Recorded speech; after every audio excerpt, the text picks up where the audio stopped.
నమస్తే, welcome to Bahujan times. ఇప్పుడు headlines చూద్దాం. టీఎస్ఆర్టీసీ బస్సులో రెచ్చిపోయిన మహిళ, కండక్టర్ పై చెప్పుతో దాడి. శ్రీశైలం వెళ్లే భక్తులకు టీఎస్ఆర్టీసీ గుడ్ న్యూస్, నేడే ప్రారంభం, ఇక ఇబ్బంది ఉండదు. సీఎం రేవంత్ రెడ్డికి బిగ్ షాక్, సుప్రీంకోర్టు నోటీసులు. తెలంగాణ ఆర్టీసీ బస్సుల్లో సిబ్బందిపై దాడులు కొనసాగుతూనే ఉన్నాయి. ఇటీవల హయత్ నగర్ డిపో పరిధిలోని ఓ యువతి రెచ్చిపోయి బస్సు కండక్టర్ను కాలితో తన్నుతూ బూతులు తిట్టింది. అందుకు సంబంధించిన వీడియో సోషల్ మీడియాలో వైరల్ కాగా ఆమెను పోలీసులు అరెస్టు చేశారు. మరో ఘటనలో బస్సు డ్రైవర్పై ఇద్దరు యువకులు క్రికెట్ బ్యాట్తో దాడి చేసి తీవ్రంగా గాయపరిచారు. వారిని కూడా పోలీసులు అరెస్టు చేశారు. ఈ ఘటనలు మరవక ముందే హైదరాబాద్ శివార్లోని రాజేంద్ర నగర్లో ఓ మహిళా ప్రయాణికురాలు రెచ్చిపోయింది. బస్సు కండక్టర్పై చెప్పుతో దాడికి పాల్పడింది. అడిగిన చోట బస్సు ఆపలేదని మండిపడుతూ కండక్టర్ను చెప్పుతో కొట్టింది. ఇక మెహదీపట్నం నుంచి ఉప్పల్ వెళ్లే 300 నంబరు బస్సులో ఈ ఘటన చోటు చేసుకుంది. ఇక ఈ దాడి ఘటనపై కండక్టర్ అత్తాపూర్ పోలీస్ స్టేషన్లో ఫిర్యాదు చేశాడు. దాడికి పాల్పడిన మహిళ శివరాంపల్లికి చెందిన ప్రసన్నగా గుర్తించారు. తెలుగు రాష్ట్రాల్లోని సుప్రసిద్ధ పుణ్యక్షేత్రాల్లో శ్రీశైలం ఒకటి. చాలా మంది ఈ క్షేత్రాన్ని సందర్శించి మొక్కులు చెల్లించుకుంటూ ఉంటారు. ఈ నేపథ్యంలో హైదరాబాద్ నుంచి శ్రీశైలం వెళ్లే భక్తులకు టీఎస్ఆర్టీసీ గుడ్ న్యూస్ చెప్పింది. ఇక హైదరాబాద్ నుంచి శ్రీశైలం క్షేత్రానికి రాకపోకలు సాగించే ఆధ్యాత్మిక పర్యాటకులకు ఆర్టీసీ సరికొత్త ప్రయాణాన్ని అందుబాటులోకి తీసుకురాబోతుంది. ఇప్పటి వరకు ఈ మార్గంలో ఏసీ బస్సులు లేవు, నాన్ ఏసీ బస్సులు మాత్రమే తిరుగుతూ ఉన్నాయి. ఈ నేపథ్యంలో హైదరాబాద్ శ్రీశైలం మధ్య 10 ఏసీ బస్సులను ప్రవేశపెట్టాలని టీఎస్ఆర్టీసీ నిర్ణయించింది. ఇక ప్రయాణికుల సౌకర్యార్థం ఆర్టీసీ 85 కొత్త బస్సులను అందుబాటులోకి తీసుకురాబోతుంది. ఇందులో 75 ఎక్స్ప్రెస్ బస్సులు కాగా 10 ఏసీ బస్సులు ఉన్నాయి. ఈ కొత్త బస్సులను సీఎం రేవంత్ రెడ్డి ఇవాళ సాయంత్రం హైదరాబాద్లో ప్రారంభించనున్నారు. హైదరాబాద్ శ్రీశైలం మార్గంలో ఏసీ బస్సులు లేకపోవడంతో చాలా మంది ప్రయాణికులు సొంత కార్లు, అద్దె వాహనాల్లో వెళ్తూ ఉన్నారు. ప్రస్తుతం ఎండాకాలం ప్రారంభమైంది. ఈ సమయంలో ఏసీ బస్సులు అందుబాటులోకి రానుండటం ప్రయాణికులకు సౌకర్యంగా ఉండనుంది. ఇక రాజధాని బస్సు పొడవు ఎక్కువగా ఉండటం వల్ల ఘాట్ రోడ్ల మలుపుల్లో తిరగడం కష్టం.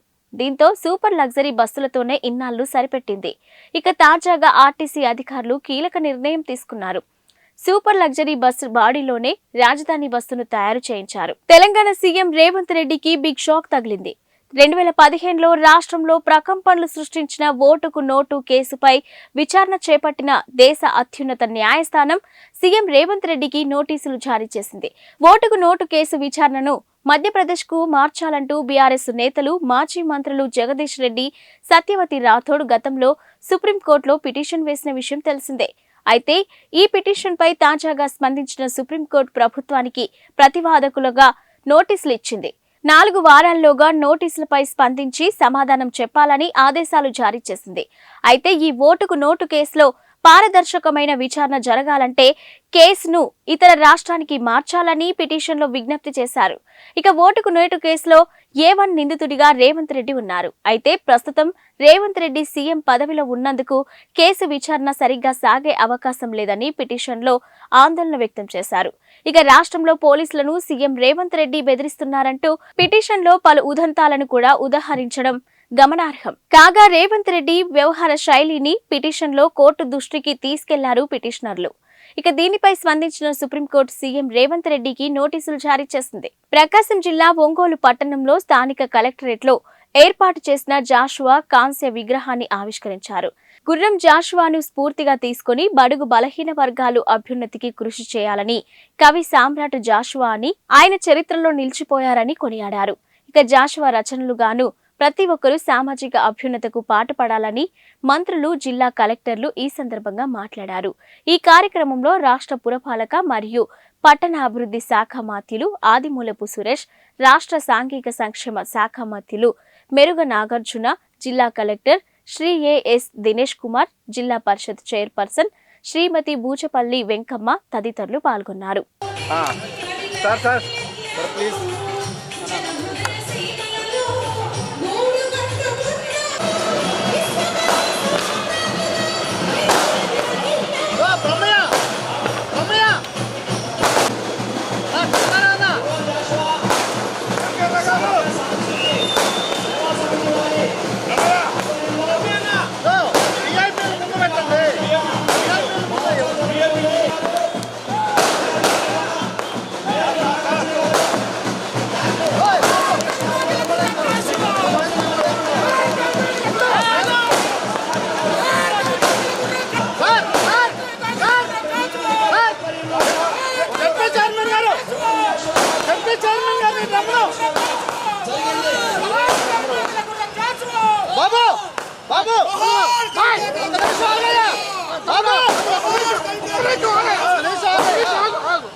చైర్మన్ గారు కనపడలేదు.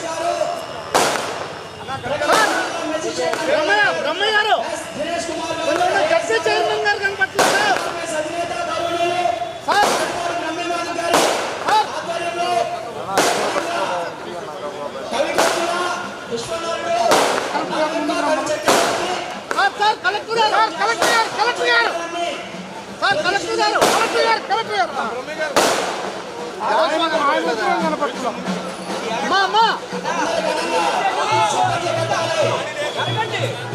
జాషువా గారు కనపట్లేదు సార్. జాషువా గారు కనపట్లేదు.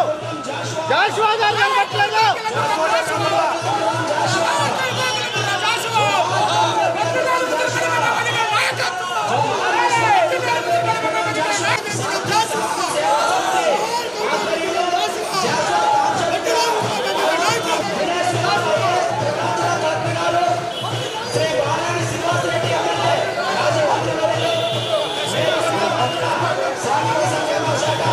భూ కబ్జాదారులపై చర్యలు తీసుకోవాలని కాంగ్రెస్ పార్టీ జమ్మికుంట పట్టణ అధ్యక్షురాలు పూదరి రేణుకా శివకుమార్ గౌడ్ అన్నారు. ఇక కరీంనగర్ పోలీస్ కమిషనర్ అభిషేక్ మహంతి బాధితుల ఫిర్యాదు మేరకు భూ కబ్జాదారులపై పెడుతున్న కేసులు అభినందనీయమని వారు కొనియాడారు. ఇక ఇలాంటి ఆఫీసర్లు ఎప్పుడో ఒకసారి వస్తారని, వారు చేస్తున్న పనితో ప్రజాస్వామ్యంపై ప్రజలకు నమ్మకం కలిగిందని జమ్మికుంట పట్టణ మహిళా కాంగ్రెస్ అధ్యక్షురాలు పూదరి రేణుక అన్నారు. కరీంనగర్ కమిషనర్ అభిషేక్ మహంతి సిపిగా బాధ్యతలు తీసుకున్న తర్వాత కరీంనగర్ జిల్లాలో భూ కబ్జాదారులు చేస్తున్న కబ్జా దంతాలపై ఉక్కుపాదం మోపడమే కాకుండా అమాయకులైన ఎంతో మంది బాధిత కుటుంబాలకు అండగా మేమున్నామంటూ భరోసా కల్పించడం సంతోషకరంగా ఉందని ఆమె ఆనందం వ్యక్తం చేశారు. కరీంనగర్ సిపి అభిషేక్ మహంతి కరీంనగర్లో చేస్తున్న విధంగానే జమ్మికుంట మున్సిపల్ పరిధిలో జరుగుతున్న భూ కబ్జాలపై స్థానిక సంబంధిత అధికారులు విచారణ చేపట్టి ఎంతో మంది బాధితులు తమ భూమిని కబ్జాదారులు ఆక్రమించుకొని బెదిరింపులకు భయపెట్టి వారి భూములను లాక్కున్నారని, అలా నష్టపోయిన బాధిత కుటుంబాలకు అండగా నిలిచి వారికి న్యాయం చేయాలని వారు కోరారు. ఇంకా కొంతమంది నాయకుల బెదిరింపులతో బాధితులు పోలీస్ స్టేషన్ కి రావడానికి ఇబ్బందులు పడుతున్నారని, అంతేకాకుండా ఆర్టీఐ ద్వారా దరఖాస్తు చేసుకున్న సమాచారం ఇవ్వలేని పరిస్థితిలో ఉన్నారని, ఇక ఎవరైనా ఆర్టీఐ పెడితే వారిని బెదిరించడం లేక డబ్బులతో లొంగ తీసుకోవడం జరుగుతుందని, వెంటనే సిపి ఈ విషయంపై దృష్టి సారించి జమ్మికుంట మున్సిపల్ పరిధిలో జరుగుతున్న భూ కబ్జాలను అక్రమాలపై చర్యలు తీసుకోవాలని ఆమె విజ్ఞప్తి చేశారు. గౌరవనీయులైన కరీంనగర్ జిల్లా సిపి గారికి నమస్కారం. మరి ముఖ్యంగా గత కొన్ని రోజుల నుండి చూస్తున్నాం, నిరంతరంగా మీరు చేస్తున్న కృషి ప్రజలకు ఎంతో భరోసాను కలిగిస్తుంది. ముఖ్యంగా ఈ భూ కబ్జాదారులు, ఈ మాఫియాను మీరు ఉరికించి తరిమి కొట్టడం చాలా బాగుంది సార్. ఎందుకంటే పోలీస్ స్టేషన్ మెట్లెక్కాలంటే సాధారణమైన మామూలు మధ్యతరగతి కుటుంబాలు ఎంతో భయపడేది. మరి ఈ రోజు అలాంటి సామాన్య ప్రజలకు న్యాయం దొరుకుతుందని ఒక భరోసా కలిగించారు. ముఖ్యంగా మా హుజరాబాద్ కాన్స్టిట్యున్సీ నుండి కూడా మా జమ్మికుంటలో భూ కబ్జాదారులు ఎక్కువ.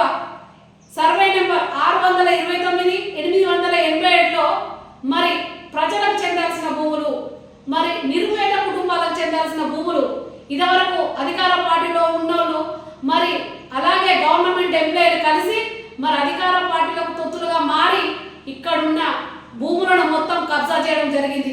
మరి అలాంటి నిరుపేద కుటుంబాలకు చెందవలసిన భూములు మరి వాళ్ళకి ఇవ్వకుండా ఈ భూ కబ్జాదారులు ఉండి ఆ స్థలాన్ని మొత్తం పట్టాలు చేసుకోవడం జరిగింది. మరి ఈరోజు మీరు ఈ రియల్ ఎస్టేట్ మాఫియాకు తగిన గుణపాఠం చెప్తున్నారు. ఖచ్చితంగా మా జమ్మికుంటలో కూడా మీరు నిఘా వేసి ఈ భూ కబ్జాదారులను తప్పకుండా పట్టుకోవాల్సిందిగా ఈ ఊరి ఆడబిడ్డగా కోరుకుంటున్నా. ఈ రోజు మొదలైతే చోట లీడర్ల నుంచి మొదలు పెడితే బడా లీడర్ల దాకా ఎవరు చూసినా కూడా భూములు జాగాలు ఎక్కడ చూసినా భూ కబ్జాలు, మరి మొత్తం ఒక మాఫియా తయారైంది. అలాగే ఇసుక, మట్టి ఇలాంటివి మొత్తం ఈ జమ్మికుంటలో బాగా చలామణి అవుతున్నాయి. మరి ముఖ్యంగా ఈ ఊరు నుంచి ఈ ఊరి ఆడబిడ్డ కోరుకున్నది ఒకటే, ఈ మాఫియాలను, ఈ దొంగల ముఠాలను తప్పకుండా మీరు ఇక్కడ ఒక నిఘా పెట్టి వీళ్ళ మీద తక్షణమే చర్యలు తీసుకోవాలని కోరుకుంటున్నా. ఎందుకంటే నిరుపేద కుటుంబాలకు చెందాల్సినవి, మరి మధ్యతరగతి కుటుంబాలకు చెందాల్సినవి, ఇల్లు లేని నిరుపేద కుటుంబాలు ఎన్నో రోడ్ల మీద బ్రతుకుతుంటే ఇవాళ లీడర్ల పేర్లు చెప్పుకొని మరి అధికారుల పేర్లు చెప్పుకొని వీళ్ళు మొత్తం ఇక్కడున్న భూములు, జాగాలు, ఇసుక, మట్టి మొత్తం ఎవ్వరు కూడా ఇక్కడ స్పందించడం లేదు. మరి ఈ ఊరి ఆడబిడ్డగా మిమ్మల్ని కోరుకునేది ఒకటే సార్, మరి వీళ్ళ మీద మీరు తక్షణమే యాక్షన్ తీసుకోవాలి, వీళ్ళ మీద ఎంక్వైరీ చేయండి, ఎక్కడెక్కడ ఎవరున్నా ఈ దొంగ మూట మొత్తం దొరుకుతుంది. మరి మా లాంటి మధ్యతరగతి కుటుంబాలకు, పేద కుటుంబాలకు సేవ చేసినట్టయితే సార్. ధన్యవాదాలు. మండలంలోని జొన్నగిరి గ్రామంలో పత్తికొండ నియోజకవర్గం తెలుగుదేశం ఇన్ఛార్జ్ కేఈ శ్యాంబాబు శుక్రవారం బాబు షూరిటీ భవిష్యత్కు గ్యారంటీ కార్యక్రమం నిర్వహించారు. ప్రతి ఇంటికి తిరుగుతూ సూపర్ 6 పథకాల గురించి వివరించారు. రాబోయేది తెలుగుదేశం అని ప్రతి ఒక్కరూ తెలుగుదేశంకు ఓటేయాలన్నారు. తెలుగుదేశం వస్తేనే రాష్ట్రం అభివృద్ధి చెందుతుందని ఈ సందర్భంగా ఆయన తెలిపారు. ఈ కార్యక్రమంలో తెలుగుదేశం నాయకులు, కార్యకర్తలు పాల్గొన్నారు. ఉచిత బస్సు ప్రయాణం ఎక్కడ పోయినా కానీ, అదే కాకుండా 18 ఏళ్ళు దాటిన ఆడపిల్లలకి పెన్షన్ ఇస్తున్నారు. అంటే మీకు కూడా వస్తుంది, పెద్దోళ్ళకి కాకుండా 1500.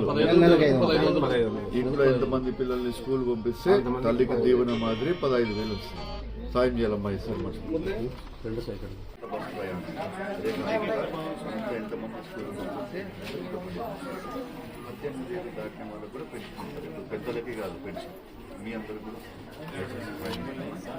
గంజాయిని సరఫరా చేస్తున్న ఓ దొంగల ముఠాను నిర్మల్ జిల్లా కేంద్రంలోని కొండాపూర్ వద్ద శుక్రవారం పోలీస్ సిబ్బంది అదుపులోకి తీసుకున్నారని ఎస్పీ జానకి షర్మిల తెలిపారు. ఆమె తెలిపిన వివరాల ప్రకారం ఎస్ఐ చంద్రశేఖర్ గంజాయి సరఫరా జరుగుతున్న సమాచారాన్ని తెలుసుకొని ఆ ముఠాపై దాడి చేసి 3 వాహనాలు, 6.5 లక్షల రూపాయలు మరియు గంజాయిని స్వాధీనం చేసుకున్నారని తెలిపారు. నిందితులను అరెస్టు చేసి రిమాండ్కు తరలించినట్లు ఆమె తెలిపారు.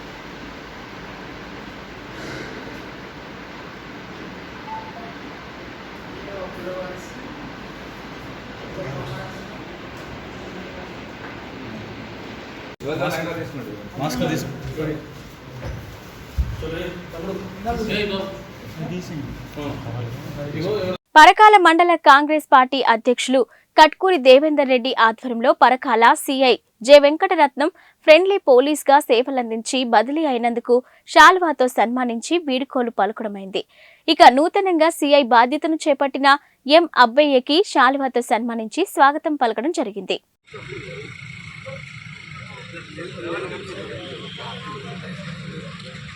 ఇంతకాలం గురుకులాల్లో అతిథి గురువులుగా విధులు నిర్వహించిన వారిని అకస్మాత్తుగా తొలగించడం అమానుషమని విజయ్ అన్నారు. ఇక ఇంతకాలం వారి సేవల్ని వాడుకొని అకాడమిక్ ఇయర్ మధ్యలోనే తీసివేయడం దారుణమని, కొన్ని వందల కుటుంబాలు రోడ్డున పడతాయని, రెగ్యులర్ గురువులను జూన్ మాసం నుండి తీసుకొని అతిథి గురువులను మే మాసం వరకు కొనసాగించాలని విజయ్ డిమాండ్ చేశారు. తెలంగాణ రాష్ట్రం లోపల గురుకులాలు అంటే మైనార్టీలు కావచ్చు, సోషల్ వెల్ఫేర్ కావచ్చు, చాలా గురుకులాలు ఉన్నాయి. కొన్ని వందల గురుకులాలు, అట్లాగే వందల గురుకులాల్లో వందల మంది గురువులు అంటే ముఖ్యంగా ఈ అతిథి గురువులు పనిచేస్తూ ఉన్నారు. వాళ్ళు మిగతా విద్యా సంస్థలు పనిచేసే వాళ్ళు అక్కడ మానేసి వచ్చి ఈ గురుకులాల్లో అతిథి గురువులుగా పనిచేస్తూ ఉన్నారు. వాళ్ళకి చాలా అన్యాయం జరుగుతూ ఉంది. ఒకసారి కాంగ్రెస్ ప్రభుత్వం ఈ విషయమై ఆలోచించాలా. ఇంకా సమయం ఉన్నప్పటికీ, అంటే అకాడమిక్ ఇయర్ అయిపోనికి ఇంకా 2 నెలల సమయం ఉన్నప్పటికీ ఫిబ్రవరి 14 తారీఖున అతిథి గురువులను తొలగించాలని చెప్పేసి తొలగిస్తున్నామని చెప్పేసి అక్కడ గురుకులాలని హెడ్ మాస్టర్స్, ప్రధానోపాధ్యాయులు వాళ్ళు చెప్పడం చాలా బాధాకరం. ఈ విషయమై కాంగ్రెస్ గవర్నమెంట్ ఆలోచన చేయాలా, పునరాలోచన చేయాలా. ఎందుకంటే వాళ్ళు ఎక్కడో పనిచేసే వాళ్ళు అక్కడ మానేసి ఈ గురుకులాల్లో గురువులు లేని కారణంగా వీళ్ళు వచ్చి వాళ్ళ స్థానాన్ని భర్తీ చేసి విద్యార్థులకు న్యాయం చేసే పని చేశారు. అలాంటి గురువులు ఇన్ని రోజులు వాళ్ళ సర్వీస్ని వాడుకొని ఇప్పుడు సడన్గా గురుకుల రిజల్ట్ వచ్చిన తర్వాత రెగ్యులర్ వాళ్ళు వస్తున్నారని చెప్పేసి ఫిబ్రవరిలోనే వాళ్ళని తొలగించే ప్రయత్నం చేయడం, దీన్ని చాలా ఖండిస్తూ ఉన్నాం గురుదక్షిణ తరఫున. వెంటనే కాంగ్రెస్ ప్రభుత్వం పునరాలోచించి ఈ అతిథి గురువులు ఎవరైతున్నారో వాళ్ళని విధుల్లో మార్చి ఏప్రిల్ వరకు తీసుకొని ఉంచాలని చెప్పేసి నేను గురుదక్షిణ తరఫున డిమాండ్ చేస్తాను. ముఖ్యంగా ఈ కాంగ్రెస్ ప్రభుత్వం ఏదైతుందో వాళ్ళు ఆలోచించాలా. ఆ గురువుల పరిస్థితి ఏంది, వాళ్ళు ఏమవుతారు, ప్రకారంగా 2-3 నెలల ముందే తీసివేస్తే వాళ్ళ కుటుంబాలు ఎలా గడవాలి ఈ విషయం ఆలోచించి మీరు కావాలని కూడా రెగ్యులర్ వాళ్ళకి నెక్స్ట్ అకాడమిక్ ఇయర్ మొదటి నుంచి తీసుకోవచ్చు, కానీ ఈ అకాడమిక్ ఇయర్ పూర్తి కాకముందే ఈ గురువులను తీసేయడం చాలా బాధాకరం. ముఖ్యంగా ఎడ్యుకేషన్ మినిస్టర్ కావచ్చు, లేకపోతే ముఖ్యమంత్రి రేవంత్ రెడ్డి గారు కావచ్చు, ఆలోచించి వీళ్ళని ఇంకొక 2 నెలలు ఈ అకాడమిక్ ఇయర్ పూర్తిగా ఈ అతిథి గురువులని కంటిన్యూ చేయాలని చెప్పేసి గురుదక్షిణ తరఫున మేము డిమాండ్ చేస్తూ ఉన్నాం. నేను విజయ్ కుమార్ నారమణి. Thank you. ప్రకాశం జిల్లా పెద్దదోర్నాలలోని ఎర్రగొండపాలెం మాజీ శాసనసభ్యులు కాంగ్రెస్ పార్టీ నాయకులు పాలపర్తి డేవిడ్ రాజ్కు పెద్దదోర్నాలలోని కాంగ్రెస్ పార్టీ శ్రేణులు పూలమాలలతో డప్పు వాయిద్యాలతో ఘన స్వాగతం పలికారు. అనంతరం నటరాజ్ కూడలి చేరుకొని స్థానిక నటరాజ్ సెంటర్లో గల దివంగత నేత మాజీ ముఖ్యమంత్రి వర్యులు స్వర్గీయ డాక్టర్ వైఎస్ రాజశేఖర్ రెడ్డి విగ్రహానికి పూలమాల వేసి ఘన నివాళులర్పించారు. అనంతరం ఎర్రగొండపాలెం మాజీ శాసనసభ్యులు కాంగ్రెస్ పార్టీ నాయకులు పాలపర్తి డేవిడ్ రాజు మాట్లాడుతూ తాను వీరకొండపాలెం నియోజకవర్గంలో ప్రతి ఒక్క కుటుంబానికి సుపరిచితుడని అన్నారు. ఇక ఎన్నికల్లో కాంగ్రెస్ పార్టీకి తాను నియోజకవర్గంలోని ప్రతి ఒక్క కుటుంబం ఆదర అభిమానాలు కాంగ్రెస్ పార్టీపై చూపించాలని కోరారు. ఈ కార్యక్రమంలో కాంగ్రెస్ పార్టీ నాయకులు, కార్యకర్తలు తదితరులు పాల్గొన్నారు.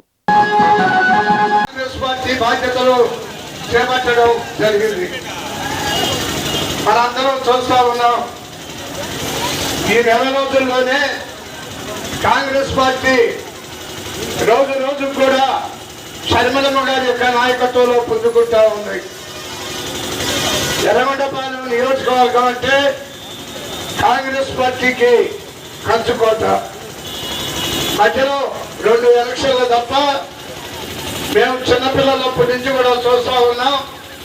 మార్కాపురం డివిజన్ కానీ ఎర్రగొండపాలెం నియోజకవర్గం కానీ కాంగ్రెస్ పార్టీకి ఒక కోట లాంటి నియోజకవర్గాలు. ప్రజలందరూ కూడా కాంగ్రెస్ పార్టీ అభిమానులు.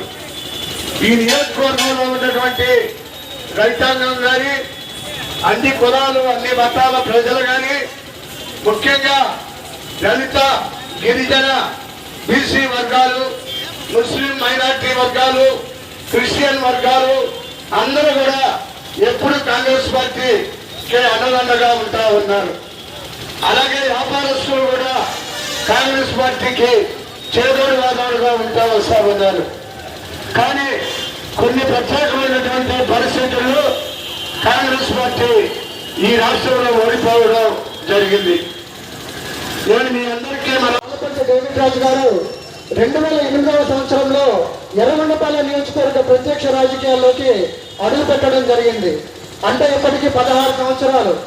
నా వయసులో దాదాపు సగం వయసు అంతా మా తండ్రి గారి రాజకీయ ప్రస్థానం ఈ ఎర్రగొండపాలెం నియోజకవర్గంతో ముడిపడి ఉందని చెప్పి గుర్తు చేయడానికి నేను ఎంతో గర్విస్తా ఉన్నాను.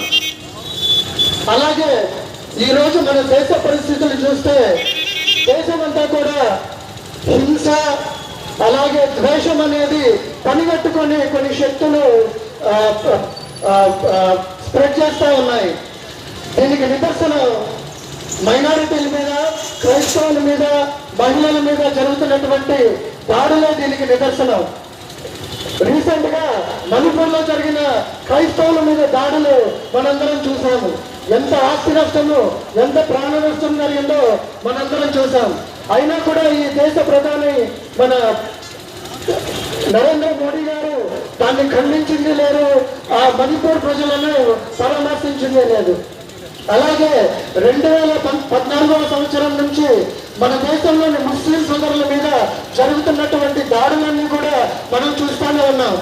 ఎటువంటి బట్టలు వేసుకోవాలి, ఏం తిండి తినాలి, ఏ దేవుణ్ణి మొక్కాలి, ఏ విధంగా మొక్కాలి అనేది కూడా కొన్ని శక్తులు పనిగట్టుకొని వ్యక్తిగత నిర్ణయాల మీద కూడా వారి సొంత అభిప్రాయాన్ని రుద్దుతూ రాజ్యాంగం మనకు కల్పించినటువంటి స్వేచ్ఛను, హక్కులను హరించే పాత సింగరాయకొండలోని శ్రీ వరాహలక్ష్మీ నరసింహస్వామి ఆలయం నందు పూజా కార్యక్రమంలో పాల్గొని అనంతరం శ్రీ వరాహలక్ష్మీ నరసింహస్వామి ధర్మ ప్రచార శోభాయాత్రను ప్రారంభించిన రాష్ట్ర పురపాలక పట్టణాభివృద్ధి శాఖ మంత్రివర్యులు, నియోజకవర్గం వైఎస్ఆర్సీపీ ఇన్ఛార్జ్ డాక్టర్ ఆదిమూలపు సురేష్ గారు.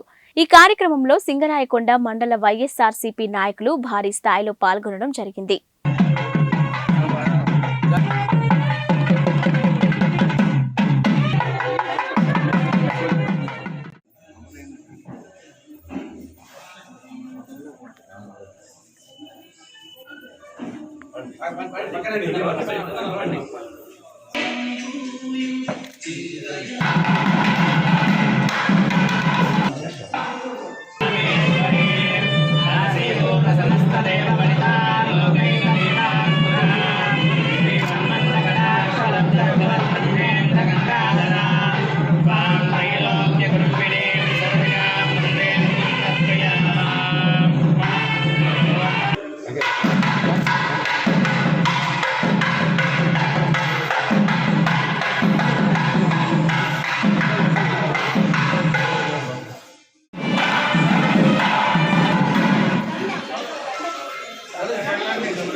డిసెంబర్ 5వ తారీఖు మీచెంగ్ తుఫాను వలన వరదలకు నష్టపోయిన పంటలకు ప్రభుత్వం మిర్చి పంటకు నష్టపరిహారం చెల్లిస్తామని తెలపడంతో రైతులు ఊపిరి పీల్చుకున్నారు.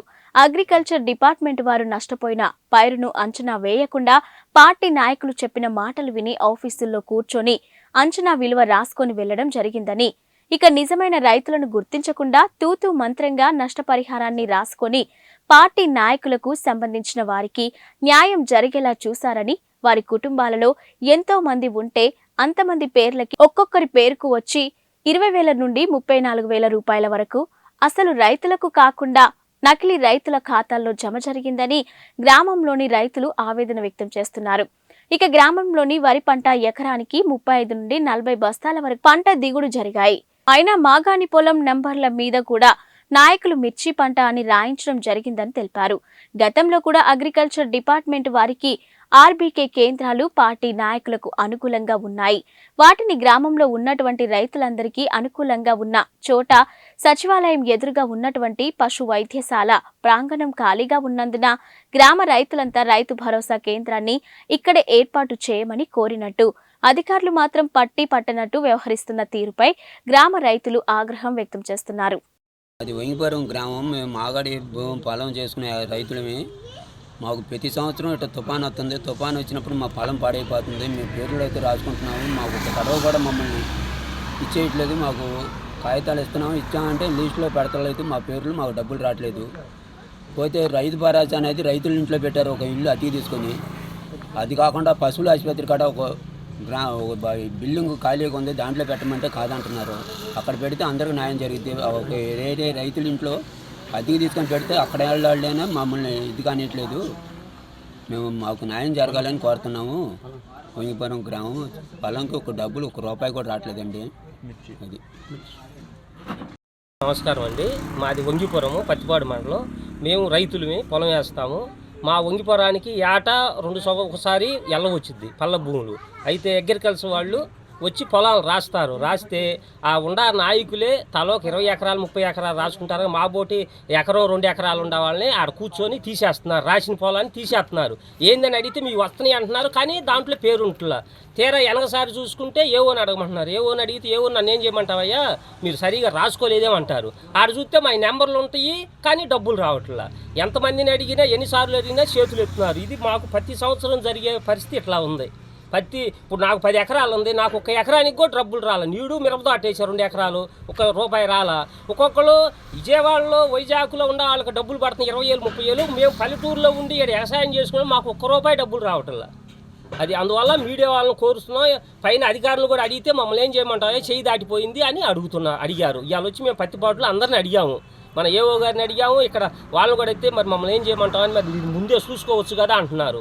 ముందే చూసుకుంటానికి అక్కడ ఉండే వాళ్ళు అంతేంది అయ్యా, మీరు రాస్తున్నారు కదా, మీరు ఏదైనా తప్పు ఉందేమంటున్నారు, కానీ వాళ్ళు అయితే కరెక్ట్గా వచ్చి సరి చేసి మాకు న్యాయం ఎవరు చేయట్లా. నా పేరు పాలేటి సాంబశివరావు, నేను వంగిపురం ఎంపీటీసీని, మా గ్రామం వంగిపురం.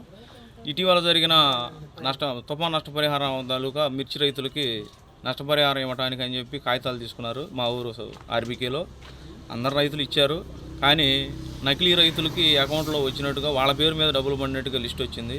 అసలు రైతులకైతే ఏదో ఉద్దామానంగా ఇవ్వాలన్నట్టుగా 4 ఎకరాలు వేసిన రైతుకు 1 ఎకరానికి లేదా 1 ఎకరానికి ఇచ్చినట్టుగా వాళ్ళ పేరు కూడా లిస్టులో చూసుకోండి, మీ పేరు కూడా ఉంది అన్నట్టు చూపించడానికి అలా వేసి కొంతమంది వాళ్ళు ఒక్కొక్కళ్ళు 4 పేరుకు 4 ఎకరాల కాడికి ఒక్కొక్క కుటుంబంలోనే ఎక్కువగా 30,000 40,000 4 పేర్లుగా అలా వేయించుకొని అన్నట్టుగా లిస్టులు వచ్చింది. ఇది 2-3 రోజుల నుంచే.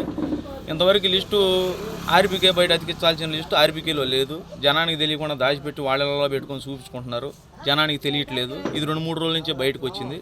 బయటకు వచ్చిన కాడి నుంచి మనం ఏం చేస్తున్నామంటే మన దృష్టికి నేను ఎంపీటీసీని ప్రెసిడెంట్ గారిని వైస్ సర్పంచ్ గారిని అడిగితే, మేము అధికారులకు ఫోన్ చేసి ఇలా అడిగితే ఇది ఎప్పుడో విషయం కదా, మీరు ఎలా అడుగుతున్నారు ఏందని అడుగుతున్నారు. మాకు మీరు ప్రోటోకాల్ ప్రకారంగా మాకు చెబితే కదా ఈ విషయం జరుగుతుంది, ఊళ్ళో మీరు వచ్చి ఎంక్వైరీ చేసుకోండి సార్, మీ తరపు రైతులకు చెప్పండి సార్ అని మీరు చెబితే కదా మేము చెప్పుకునేది. మాకు తెలియదు, మాకు చెప్పట్లేదు కూడా. మేము కూడా ఇంకా 2 నెలలకి ఈ గవర్నమెంట్ పోతే మేమైనా చేయగలుగుతామని ఎదురు చూస్తున్నాం. అది దైవాధీనం. కానీ లిస్టు ఆర్బీకేలో ఉండాల్సిన లిస్టు వాళ్ళ ఇళ్లలో పెట్టుకుంటున్నారు, రైతులను ఎవరు చూడట్లేదు. అసలు రైతులకు పడకుండా నకిలీ రైతులకు ఎక్కువ అమౌంట్ పడుతుంది. ఇక్కడ మెయిన్ సమస్య అది. లాస్ట్ ఇయర్ కూడా ఇదే జరిగింది. ఇది జరిగిన లాస్ట్ ఇయర్ అధికారులు అడిగాం, రెండోసారి జరగకుండా చూస్తామండి అని మనకు మాట ఇచ్చారు, కానీ లేదు. అధికారుల దృష్టికి ఎన్నిసార్లు తీసుకెళ్ళినా వాళ్ళు మనకేదో నచ్చజెప్పి దాటపుచ్చే వ్యవహారం చేస్తున్నారు తప్పితే గ్రౌండ్ లెవెల్లో రైతు వారీగా న్యాయం జరగట్లేదు. నేను ఇప్పుడు అదేమంటే పోయినసారి చంద్రబాబు గారు రైతుల నష్టం పరిహారం అప్పుడు నందిపాడు ప్రోగ్రాంకి వస్తే నేనేదో ఆర్బీకేలు న్యాయం జరగట్లేదని నేను సార్తో మాట్లాడాను. అందుకని చెప్పి నాకు ఆర్బీకే నుంచి ₹1 రాకుండా చేశారు. ప్లస్ 3 సంవత్సరాల నుంచి నాకు 2018లో పొలం కొనుక్కున్నాను, మా ఆవిడ పేరు మీద పెట్టాను. మా అమ్మకి మా నాన్నగారు చనిపోతే 2019లో మా అమ్మ పేరు మీదకు మారింది. నేను ఎంపీటీసీగా కలిసి 2.5 సంవత్సరాలు అవుతుంది. ఇంతవరకు నాకు మా అమ్మ పేరు మీద కానీ మా ఆవిడ పేరు మీద కానీ రైతు భరోసా రావట్లేదు, ఆర్బీకే నుంచి ఏమీ రావట్లేదు. ఆర్బీకేకి పోతే నువ్వేడు నీకు చెప్పాల్సిన పని లేదన్న రీతిలో మనల్ని తోసేస్తున్నారు. మనం అక్కడ రైతు వారీగా కూడా కొంచెం నుంచునే వ్యవహారం లేదు. కాబట్టి మెయిన్ మేము అడుగునేది ఏంటంటే ఇవ్వండి, అసలు రైతులు ఎవరో తెలుసుకొని ఎంక్వైరీ చేసి ఎవరు మిర్చేసారు. మాగాడి సర్వే నెంబర్లకు కూడా మిరవదాట డబ్బులు వేపించుకుంటున్నారు. మాగాడి 40 బత్తాల కాడికి పడింది, తీసుకున్నాం అందరమే, అది అందరికీ తెలిసింది. ఆ మాగాడి సర్వే నెంబర్ల మీద కూడా మిర్చి పంట వేసినట్టుగా చూపించి సర్వే నెంబర్లు కొట్టించుకొని పొలం డబ్బులు వేయించుకోవడానికి రంగు చేసుకున్నారు. ఊరి అమ్ముతున్న ప్లాటుల్ని, జగనానికి ఇచ్చిన ప్లాటుల్ని, గవర్నమెంట్కి ఇచ్చిన ప్లాట్లు కూడా ఆ సర్వే నెంబర్లు కూడా చూపించి వేసినట్టుగా మాకు వార్తలు తెలుస్తున్నాయి. ఒకసారి నేను ఈ అధికారుల్ని కోరుకునేది ఏంటంటే నిజమైన రైతులు ఎవరు, ఎక్కడ మిర్చి వేశారు, ఎవరు నష్టపోయారు అని తెలుసుకొని ఆ రైతులకి న్యాయం చేయవలసిందిగా ఒక రైతుగా, ఒక గ్రామ ఎంపీటీసీగా కోరుతున్నాను. ధన్యవాదాలు. ఇవి ఇప్పటివరకున్న బులెటిన్ అప్డేట్స్.